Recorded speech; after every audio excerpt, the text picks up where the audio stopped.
raspiness is quite overpowering. My raspiness. My raspiness. When you have a golden slowly voice. creeping out. Now you're at the microphone. How deep can you go? You know what's funny though is that like I've been listening just off chance like a couple of like Nardwar videos, so I'm like kind of just want to speak like this a little bit, you know. Is that next week's album? No. That was 1+1. Was it? Oh shit! It must have just hit at like the most Like, intense part of the song. Oh, okay, because it just sounded like, yeah, fuck. That's kind of intense, really. As like a quarter-second soundbite. Yeah, it's pretty sick, eh? Alright. Welcome to CDR. I'm Bryn. This is Matt. This week we have been listening to the Canadian duo Death from Above 1979. This is their fourth album. And quick off the mark, this is an album that they have been given full range of. They've always wanted to produce their own album, do their own stuff. They were lucky enough to get Universal to back them, support them, and go, you know what, we will give you the money to make an album, and we won't ask anything from you besides when is it going to be ready. And the boys got full free range, and this is what you get. And they really wanted to strip this, not try and make it perfect at all, like try and get that studio perfection, people standing over their shoulders saying, where's the guitar, where's the drum, what are you going to add in? And you get a lot of feedback and distortion in this album, and they've been saying that this is what they want. Like they like it that it's raw. They don't want you to listen to the album then go see a live gig and be like, oh, this is a little bit different. They want you to almost feel the same, but you really need that rub when you go when you listen to Death from Above. They say when you get the rub, which is the live album up against people and listening, and the energy, which is almost like the wavelengths of frequency you get back from the stereos, it almost brings out this different sort of emotion to the album.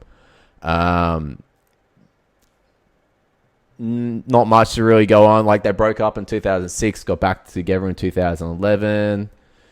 Matt, how was your week? It was a funny old week.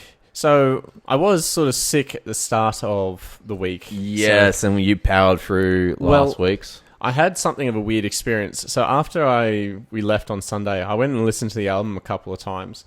And on Easter Sunday, when I tried to sleep, I had something of a fever dream.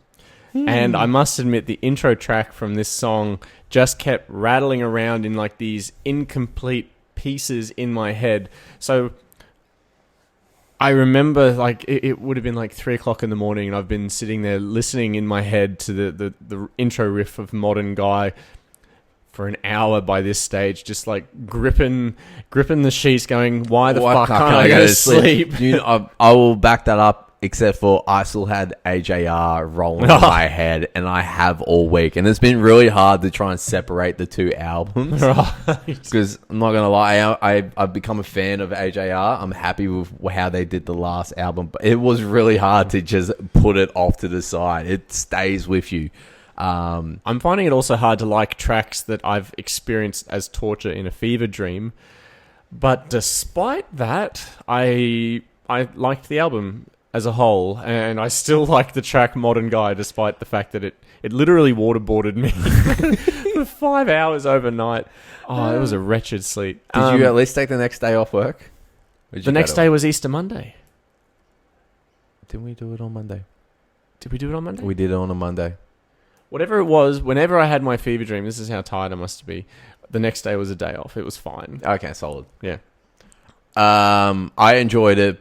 But, you know, when it comes to anything that's sort of rock, and it is a duo which, you know, isn't going to overpower you with too much instruments, you can kind of sit back and enjoy what's to come throughout this album, which surprisingly doesn't. It changes a little bit towards the end and then goes back to itself. I mean, it's kind of funny that you mentioned the AJR album, because this is then kind of the polar opposite to what AJR absolutely the opposite. This is just guitar and drums. Yep. That's it.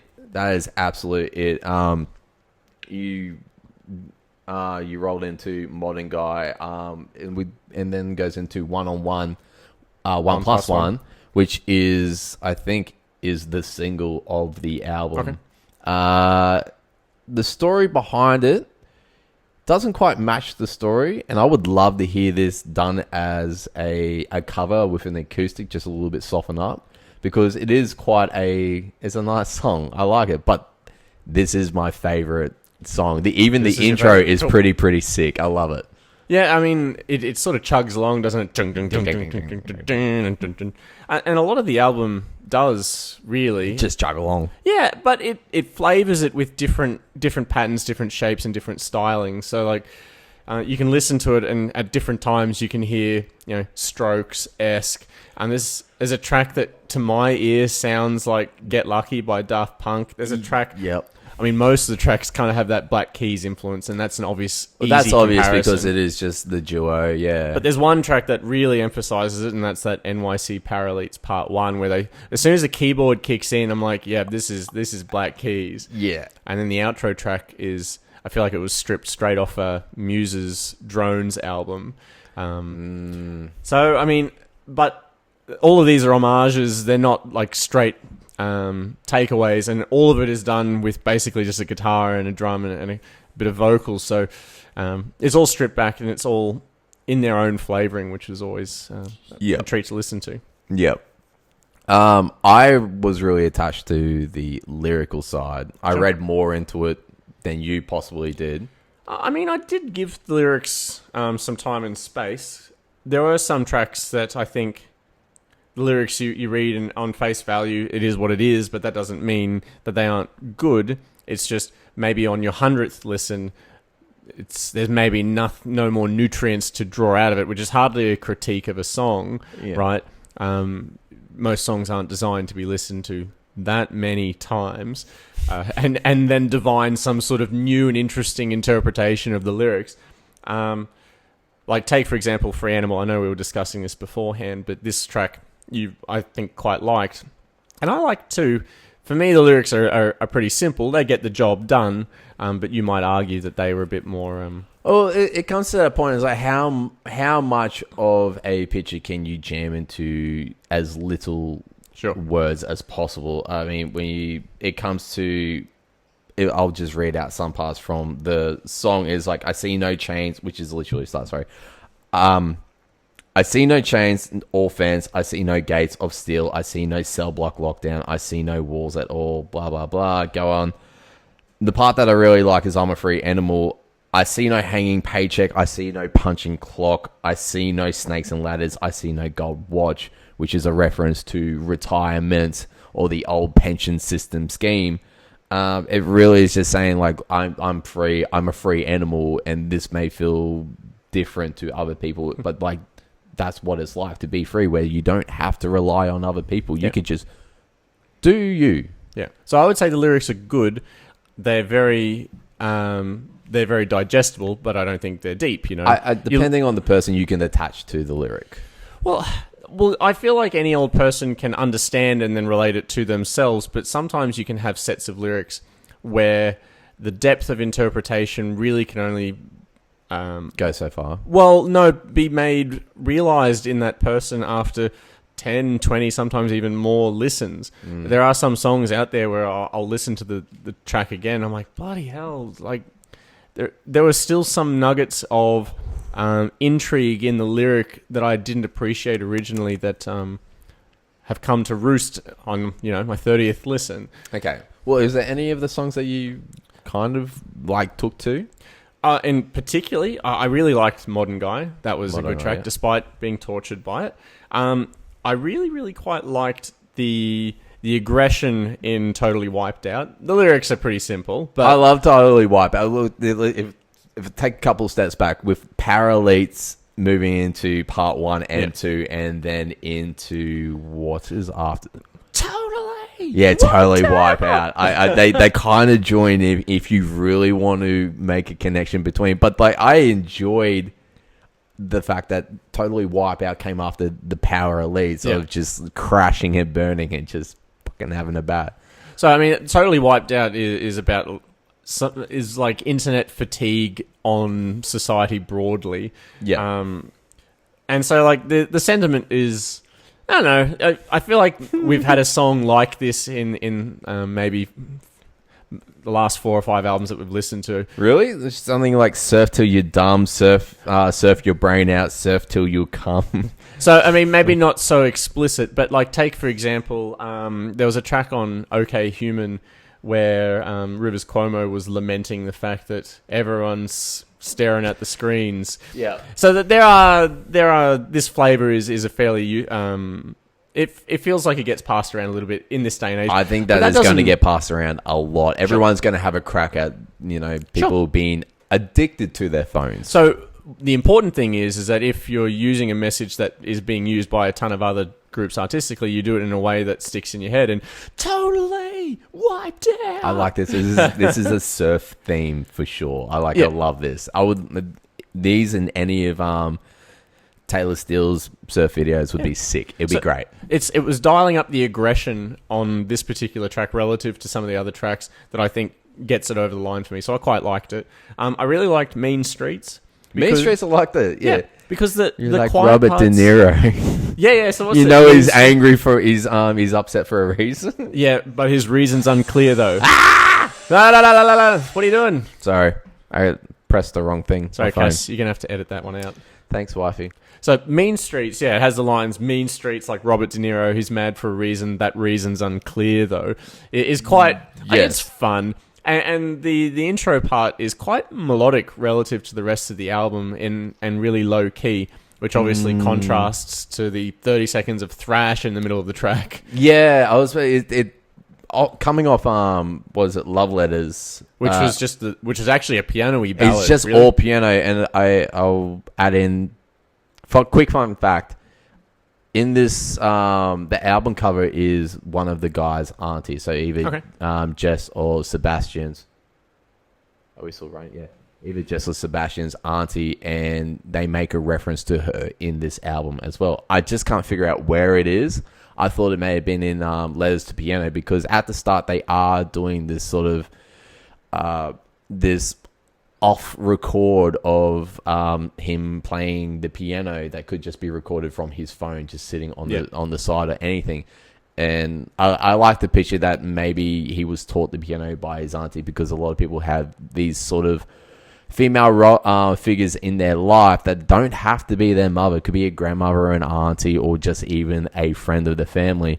And I like the progression between this piano through the whole thing, this almost whisper quiet singing, and then at the end you get 20 seconds of him just playing the drums and doing these drills, and it's almost like a progression of where he started to where he's ending. And then it rolls into the Mean Streets, Robert De Niro. And you get that nice soft, and then it goes in the thrash. You're just like, oh my god, this is polar. I was worried about it because like you get the second quiet track in a row, and I'm like, there's only one track after this. Yeah. I hope it pulls out, and then you hear the distortion kick in halfway through the track, and it's like, okay, no, this is all right. And then the last track is that No War with it's a pretty simple and easy sentiment, but again, I really really love the homage to Muse and the way that the song sort of plays out. I mean, there's no way they could write that song not thinking they sounded like Muse. He even sings like Matt Bellamy at the start, as far as I'm concerned. It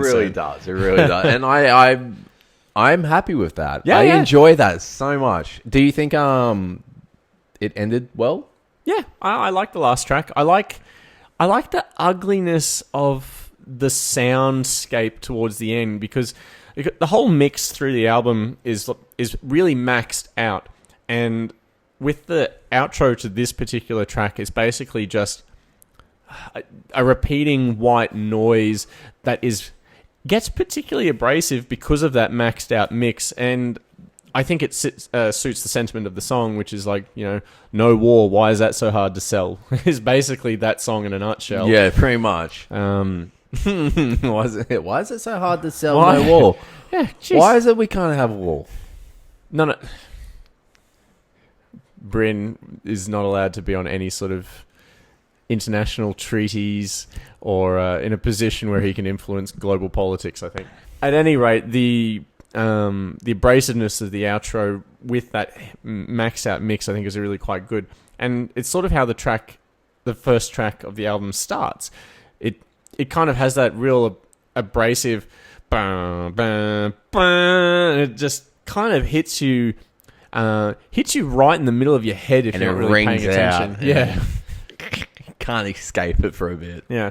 So, yeah, I thought this album ended well. I thought it started well. There's only really a couple of tracks on this that I would actively skip. Probably only one, to be honest. I'd probably skip Love Letter. That would be about it. I'd probably skip Love Letter. I like the very start of it, and I like the story behind it. And I hope it's the story behind it. Yep. I'm making up the story. It's my story. Yeah. And then it ends on the drums, and which was so odd that there has to be a reason behind it. What if I was to tell you that this album, how it was structured, is that Jess and Sebastian got together for 5 weeks and just played and jammed for every day, non-stop, recorded everything, and then went away and wrote lyrics on top of it? It wouldn't surprise me. Does that change the way you think about the music structure with the lyrics? We only ever get to hear the music as a finished product, and I think that's the only way we can interpret it. However they choose to build it is on them, and experimentation on whether you do the music first, the lyrics first, or some sort of weird mix is always going to come down to how the artist is feeling most inspired on the day. I think something like that is actually an awesome way to do it, because I feel like you can always go away and write lyrics, but the chemistry of playing music together with someone in the same room is a communal experience, and I think that it's good that they spent the 5 weeks initially doing that, basically hammering out probably 50-odd tracks, right? Yeah. And then picking the best 10 or 12 and then coming up with some half-decent lyrics. I think it's a pretty good approach to take. I don't know if it changes my thought on it. Yeah. Well, when they made the songs and they presented it to the other person, there was no backlash from the other person. Most of the time, I think also it was they said was they agreed, or they just said don't change a thing, no matter what anyone says. They if you were to present me with a song and I was just like, just leave it as that, fuck what anyone says, fuck what anyone ever says. This is your song and this is the way it should be. I'm not going to add it. It's perfect the way it is. It sounds like Canadian politeness dialed up to 11. Well, they're all about the all the boot. A boot? What else did they say? Maple syrup. You're telling this story. No, I am absolutely shocking at this Canadian that just turned into an Irish. Okay, so they had a fairly it sounded like a very I'm sure they had a lot of fun. Yeah, right. Cool. Well, yeah, considering it was it's almost like they made their own album that they were supportive, and when you got a back into a studio that just says do whatever you like, we know what you're like. Yeah, we're not going to be surprised by whatever you get, what you produce. If you do surprise us, that's probably a good thing. Yeah. All in all, I actually really enjoy this, and I particularly do enjoy Total Wipeout. Yeah. And New York Power Elites. The part one. Part one, yeah, and like the part two. Part two is a weird story. I'm 93, and the impression I get from that is like they're trying to highlight the dark side for there being a power elite. It's almost like they're playing the zero sum game. So for everyone who is doing well, there is someone who isn't, and the New York power elites are effectively bullying in, by the sounds of it, on some 93-year-old, and that's what I get from that track. Bullying in on him. Yeah, so I mean, he's like, let's move out. I'm sick of the city. Let's move out to the country. So they in the track sort of make explicit mention of the age. It seems like he's 93. Yeah, the 93-year-old is being haunted by ghosts in the old world. And one of the other sentiments that I think that I'm interpreting is that when it comes to sort of the power elite structure, it tends to be something that is more old world, has sort of been and gets passed down. So that's where I sort of interpret that particular lyric. There's just some lyrics in here that I found really well. I mean, it's killing me just living. It's killing me just living in the city. I'm 93 and slipping. Obviously, someone who's slowly losing Yeah. either the marbles or the physical ability. But then it's like CNN is tripping over when the phone rings. I'm like, this just starts getting weird. Lucky's a very, very short song. Also, this album's only about 30 minutes. Yeah. So it's a quick powerhouse. Yeah. Yeah, it breezes by if you're not paying attention. Oh, it really, really does. It gets away from you. I got to 6 minutes and I was like, how long does this have? When I was really concentrating on it. Yeah. And I looked at it and was like, it's only 30 minutes. I'm really being impatient right now. Okay, so you seem like you're warmly positive towards the album. Is there anything else? Look, this on the first go, it's hard to get through if you really want to listen to the lyrics. Like, understanding what he's saying, Clarity is a little bit tricky. especially when you got tinnitus. I'm just going to play that card. So the mix is intentional. The mix intentionally obfuscates the vocal quality. So I think it's intended for you to go digging if you're really that interested in the song. But the thing is that the riffs are basically banging on most of the tracks. So I end up hanging around and digging around because I enjoy the tracks themselves. Well, is this going to make it into your running list? Or is it too quick? No. It's aside from Love Letter, this album is great for running. Yep. Absolutely perfect. That's high BPM. Yeah, but you do need some energy at some point just to kick you along. But Do you structurally put songs in or albums in certain areas where I clag at like the 20s? Depends on the length of the run. So for the longer ones, I sometimes do that. Yeah. Are you gonna put a lot of effort into making a list for your marathon, or are you gonna run like Goggins style? Just without anything. I don't know. I have to think just about embrace the suck. I mean, I'm already embracing the suck. The truth of the matter is that once you sort of get towards like 80% of your physical exertion that you can give off, that last 20%, by the time you get to the end, like you're basically only existing to run. Everything else is just a distraction. The beat sort of sounds like you're underwater and it's like a... You're not even really concentrating. Oh, you listen to OK Computer. Well, I mean, there was a controversy several years back at, I think, the Gold Coast Marathon where one of the racers fell over towards the end and one of the runners ran by him, didn't stop to pick him up. One, they're disqualified if they do that. Two, and I can completely relate. Just he didn't stop to help the person. No, disqualified. If you interrupt another runner, you are disqualified. It makes sense, right? Because you shouldn't be touching other runners. That makes some sense. So he got some flack because he didn't stop to pick him up. And the more truthful comment is, and I can relate to this, I've never run a marathon, but like I've run for 2.5 hours. You're just not thinking about anything other than just running. And you can't even think about other things. Okay, so we're way off topic. Yeah. And we will talk about this afterwards. All right, let's actually involves Olympics as well. All right, let's wrap this one up. Okay, let's wrap this up. Death from Above, 1979, is for lovers. Yep. Go listen to it. Yeah, gotta listen to it. If you like rock, you definitely probably haven't heard this album. I've heard this band. They should be more well known for a duo that's just killing it, absolutely killing it. Yeah, and great I'd fun. like keep it together. They broke up, got back together, and they still love it, and they're super supportive of each other. Yep. Matt, score What do you think? 7.5. Yeah, bang on. I reckon 7.5. Perfect. So what's next week's album, Brinny boy?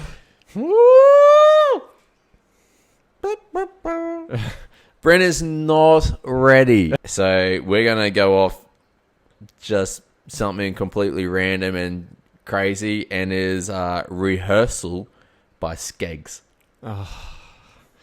Okay, fair enough. Aussie rock. Yes. Yeah. All right, we're CDR. Enjoy Later, your week. guys. Bye. You know what we didn't talk about? Daisy. All right.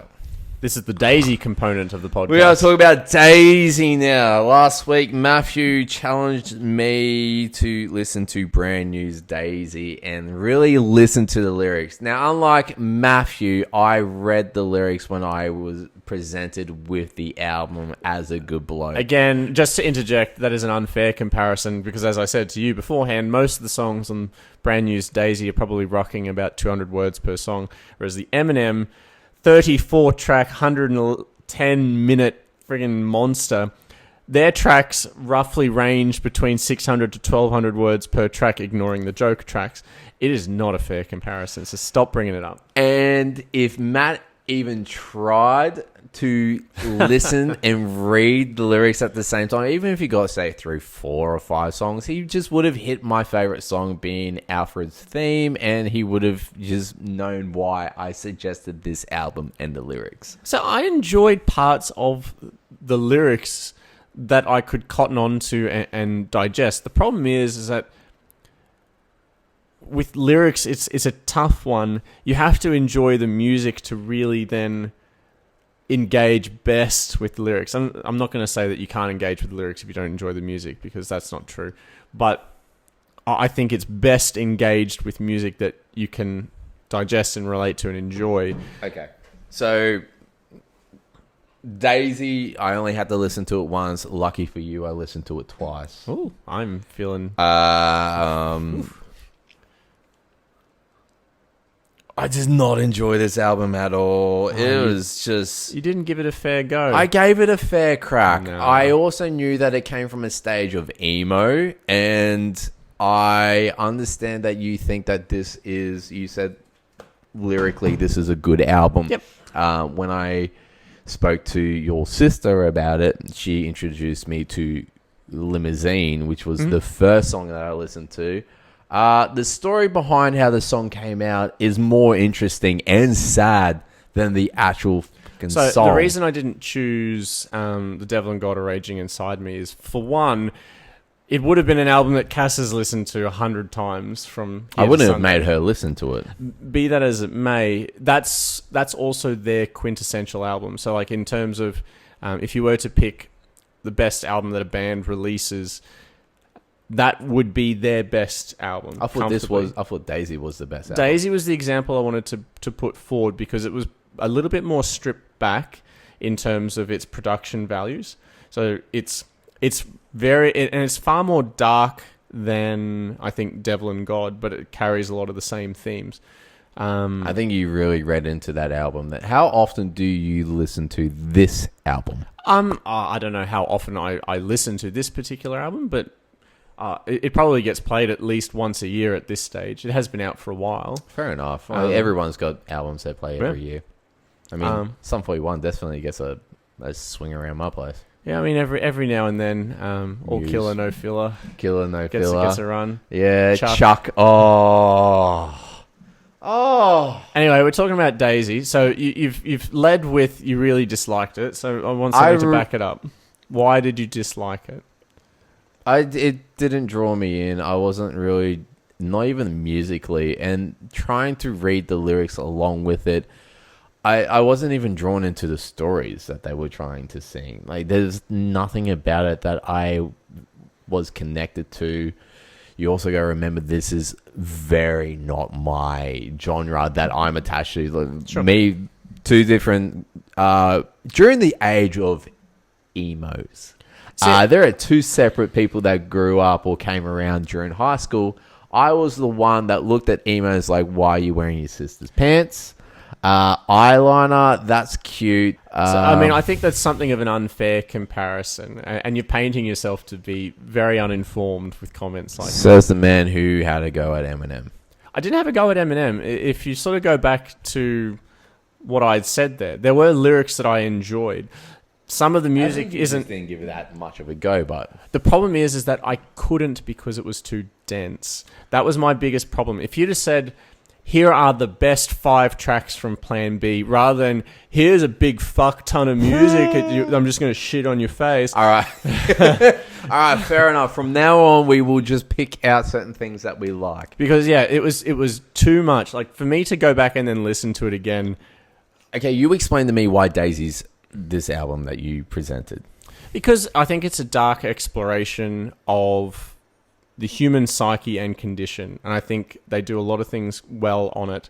I like the fact that the intro track leads in with what is effectively a priestly hymn into something that is quite fucking ugly intentionally. You know, we need vices, and the riffs are intentionally abrasive to sort of highlight this vice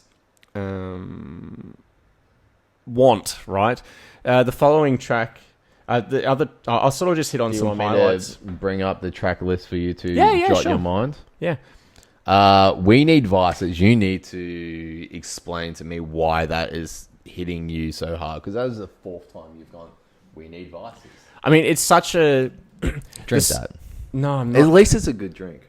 I appreciate that it's a good drink, but now that I know how much alcohol is in it, I'm not how drinking. small that is. Dude, no. You're a bitch. Shut up. Grow up. You grow up. So, I mean, it's... One of the themes for the previous album for this particular band, The Devil and God Are Raging Inside of Me, is sort of being conflicted with whether you should be leading your life well or under the... or under some sort of religious iconography in terms of how you best lead your life, and being conflicted by that. Like, the tension is, how do you be a good person? Is it a pursuit worth pursuing? And basically dealing with the trauma of existing to some extent, in what I consider to be an interesting way. Yeah, I got that a little bit. So they do that from something of a religious perspective. The religious... Well, take, for example, Daisy. So the intro to Daisy, the song Daisy... Oh, you mean the song Daisy? has the priest leading in with, this morning we speak, we're not going to change it to hymn number 99, just as I am. And it's calming. And then the rest of the song is like this industrial spoken word poetry about basically how this person is fucked. The entire song, every line of the song is, you know, how fucked this person is, and it's punctuated by the quiet child speaking in the bridgy part before the second verse, and when the second verse hits and that dirty bass punches through, I think that's just one of the best moments on the album, because it plays well with the lyrics and sort of the darker tones. Then you have songs like In a Jar, which I kind of interpret as people who are like somewhat backwards, not able to grasp onto the fact that there might be something bigger than themselves outside. It's like one of the lines is, the sun is just a hole that lets the light in from outside. Like, you imagine yourself in a jar and you looked at the sun, you could make an argument that the sun was a hole to the heavens. And there's something that I think is rather cathartic about the abrasive chorus afterwards, where he just starts screaming down the line. I can't remember the lyrics off the top of my head for that particular chorus, but there are these little flavorings of like old school music cuts from like the 30s and the 40s that they punctuate in, that I feel really give it a flavor of foreboding that I think really works in that narrative structure. And then you have the last song, you know, I'm on my way to hell, which is a simpler sentiment, but I think generally a pretty good track. There are some tracks on here that aren't that great. Like, for example, album as a whole is not great. Ah, man, that is not a fair statement. So, I mean, you got Be Gone, which is their artsy track, where they basically chop the vocal. You right? Yeah, looking for the dog. He's fine. And then you have tracks like You Stole, which aren't my favorite. But, you know, Gasoline, I think, is really quite great. I think Sink is awesome. It has lines like, you know, I see God in birds and Satan in long words. I think that's a great line. That was a sick line. I actually enjoyed that. Yeah. That out of the whole thing, I enjoyed that Yeah. the most. That was the only thing I liked. A haste to disgrace the traitor, do not wait till later. It's such a important sentiment, right? I'm sorry that I didn't get to go through it a third time, because I would have liked to have written down certain lyrics that I liked about the album, and it would have been a very short list. So I don't care. You look at things, you look at it differently than me, and I do not connect to the same things. So the distinction to make is, right, were the lyrics deep in this instance? And for whatever reason, like, you can have a depth to a lyrics that that are too obscure. So, like, for example, take take the worst example of like King Gizzard's lyrics, right? There are some lyrics in there where I reckon you could listen to the song 100 times and you would never ever work out what the hell it's on about. But there might be something there. It might just be too deep to comprehend. And this is a thought process rather than an example. I don't have the case for the song right there. But what I'm suggesting is, do you think you didn't enjoy the lyrics because you weren't in a position to appreciate the depth? Most definitely. Okay, that's fine. It's fine because I may have not been in the moment or at the point of where I can relate to it, so I may not have given it my full attention. Sure. I apologize. Not really, because it doesn't draw me in. Sure. And you know what? The music is the kindling and the lyrics are the logs, so unless the music really gets to me, then I don't fucking care. Great analysis. Thanks, Matt. I learnt from you. Daisy, brand new. Matt's challenge to me. That's it. Thanks, guys. Bye.